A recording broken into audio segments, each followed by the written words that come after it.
Secretary Kerry for the first time at the Foreign Affairs Council. It's a perfect occasion to exchange views with him on the most pressing issues. First of all, obviously, what happened in Turkey, but also our common work on Syria, on the Middle East.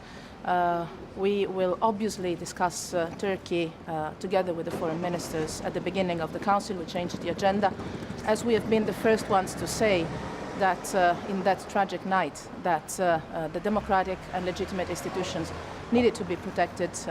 Today we will say together with the ministers that this obviously doesn't mean that the rule of law and the system of checks and balances in the country does not count. On the contrary, needs to be protected for the sake of the country itself. So we will send a strong message on that. We will also pay tribute to the victims of the attack in Nice. Together with the French foreign minister, we'll discuss counterterrorism. We will also have a first exchange with the ministers on the follow-up of the global strategy I presented to the European Council in the end of June. This is also linked to our work on counterterrorism and the global role that the European Union has and has to keep. We will also have short exchanges on two issues that were prominent in our agenda before what happened in this week, which means China, our relations with China. I'm just back from Beijing, where we had important discussions with the Chinese leadership, and also the situation in Latin America, namely in Venezuela, but not only. Vice President, Secretary Boris Johnson is attending for the first time. What are your expectations? Yes, I met him yesterday, as I tend to meet all the new ministers that joined the family. We had a good exchange on the main issues on the agenda today. So, as I said several times, there are no negotiations before the notification of Article 50 is tabled.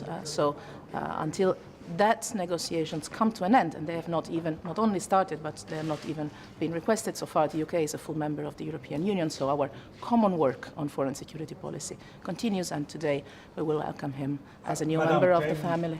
James Robinson from the BBC. How awkward is it going to be having Boris Johnson in the room when, after all, he said that this organisation, the European Union, shares ambitions with Hitler to create a European superstate? Yesterday we had a very positive exchange. So despite that. A question on Erdogan.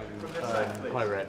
Are you concerned that he is taking advantage of this situation? What I said, we were the first, and I was personally the first during that tragic night, to say that the legitimate institutions needed to be protected.